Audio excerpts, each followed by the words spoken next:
Joining us now is the board chair of Quinte Film Alternative, Gayle Parks, as we continue to really look forward to some excellent films, as always, as they provide us, but this time through the comfort of our own home. So Gayle, thanks so much for joining us. Really appreciate it. Oh, thank you so much for having me. I appreciate the opportunity. We always enjoy looking through the selection of Quinte Film Alternative picks every year. So how has COVID really impacted the structure of things right now? COVID, as you can imagine, with every organization, has had a significant impact. As you know, we normally show our films at the Empire Theater, so we haven't been able to do that. And our board is really invested in the community and really invested in staying connected with the community. So we did wait a little while to see how things were going to roll out a year ago. And it quickly became apparent that we weren't going back into the theater. So we are now streaming our films online. And I just want to say we received a grant from the city of Belleville, which was a huge help in getting us the ability to purchase the platform so that we could stream films. And what it also did was allowed us to keep the price reasonably low so that people have the opportunity to come in and look at our films and do the streaming at a very, very reasonable cost. So I guess my plug is we still have some films left. We have about 5 films left. So there's lots of opportunities for people to take a look at our films and see the type of films that we show. And you can go on the Quinte Film Alternative website or through Facebook, and you can purchase a single ticket, or you can purchase the remaining, a season pass for the remaining season. And it is fairly easy. We had a lot of concern about people being able to stream films easily and the technology, and like me, a lot of our members are older, so the technology isn't second nature to us. But through feedback, we're finding out that people are streaming films very easily. It's very easy to do, and people are having minimal problems with that. Really good to hear, Gayle, as we heard similar discussions with our friends at the Belleville Downtown Doc Fest as they moved everything virtual to a platform as well. So new films appear for the remainder of the spring season every other Wednesday on your website? They're actually all listed on the website now. They are available every other Wednesday, just like when we were in the theater. They're available for a 24-hour period of time, so people can choose within that window what time they would like to see the film. Another challenge that we've had, and I'm sure you can appreciate, there's not a lot of movies coming out of Hollywood and not a lot of independent movies. So it has been a challenge for us to find movies. We tend to try and not heavily weight our movies as subtitles, so foreign films.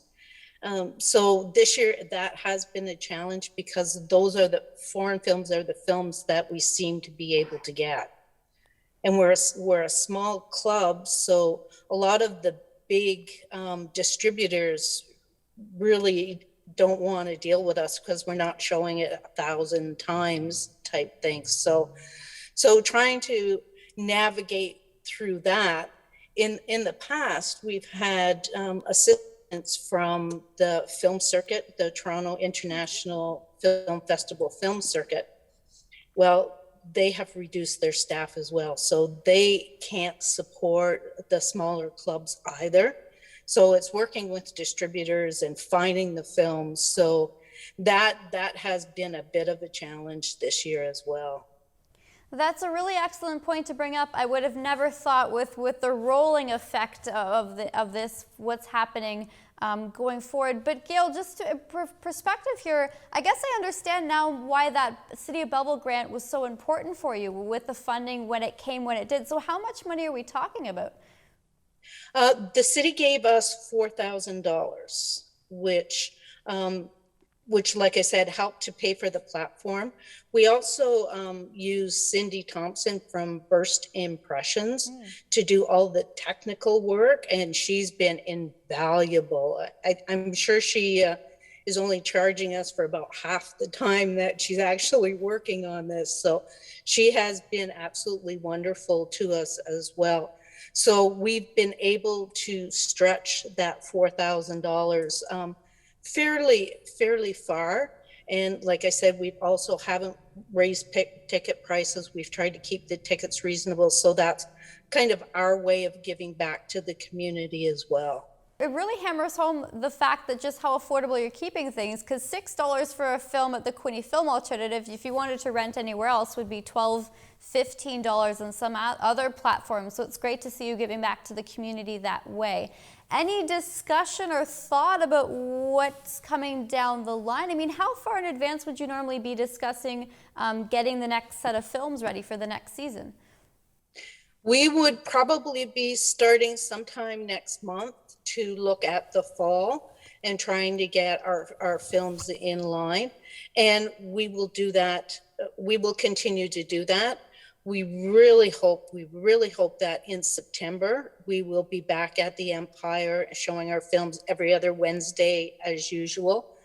However, we do have contingency plans in place. We will, if we can't do that, we will likely continue with the streaming platform. We may have to raise the prices a little bit, but they won't be huge price changes. Because we never know if we're going to get a grant or not. Yeah. Are you still accepting members? For people that are watching this and they're interested in being a part of this community organization, how would they go about bringing their voice to the table? Absolutely. We always are accepting members, and the best way to do that is to go onto our website, the quintefilmalternative.ca website. You can join, be a member, you can buy a season pass. One of the things that we were able to do this year was, prior to us starting to stream, is we were able to do a survey with all our members to ask their opinions and advice. And we often get advice from our members that we take very seriously. Sometimes a recommendation of a film that they would like to see, or how they'd like to see us change things up. And we pay attention to every one of those suggestions.